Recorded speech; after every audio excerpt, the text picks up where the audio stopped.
Hi everyone, అందరూ ఎలా ఉన్నారు? ఏం చేస్తున్నారు? నేనైతే చాలా బాగున్నాను. మీ అందరు కూడా బాగుండాలని మనస్ఫూర్తిగా కోరుకుంటున్నా.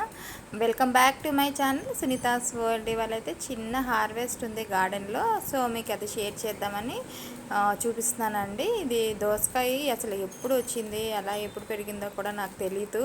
నేనైతే అబ్జర్వే చేయలేదు. నిన్న గార్డెన్లో వాటరింగ్ చేసేటప్పుడు నేను సడన్గా నా కన్ను అలా పడింది. ఎంత బాగా అనిపించిందో అసలు.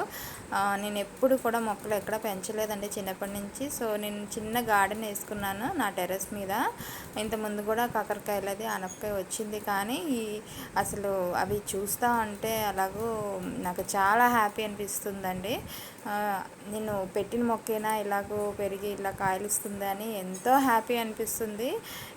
మిర్చి కూడా మొత్తం మొక్కంతా మిర్చి ఉన్నాయండి. సో ఇంకా నా హ్యాపీనెస్కి అవధులు లేవు. చిన్నగా స్టార్ట్ చేశాను, కొత్త కాబట్టి అంత ఆ ఫీలింగ్ అనిపిస్తుంది. ముందు ముందు ఏమన్నా కొంచెం పాతపడే కొద్దీ తగ్గుతుందేమో. నాకైతే ఫుల్ టెంప్టింగ్గా యాంగ్జైటీగా అనిపించింది. సో ఈ దోసకాయ మిర్చి ఇవన్నీ కోసుకొని నేను కర్రీలో యూజ్ చేసుకున్నాను. ఆకుకూరలు ఉన్నాయి, ఇంకా రెయినీ సీజన్ కాబట్టి ఇంకా కొన్ని సీడ్స్ వేద్దామని అనుకుంటున్నాను. వామాకు అండి ఎంత బాగా వచ్చిందో, వామాకు కూడా చాలా బాగా వచ్చింది. ఫ్లవర్స్ మాత్రం దేవుడికని కోసాను. మొక్కలు ఫ్లవర్స్ కూడా చాలా మందారాలు అవి ఉన్నాయి. సో నాకు ఇంతవరకు ఇంత హార్వెస్ట్ చాలా అండి. ఇంత ఒక్క కాయ ఇంత చిన్నది వచ్చినా సరే ఎంతో హ్యాపీ ఫీల్ అవుతాం గార్డెనింగ్ చేసేవాళ్ళు కదా.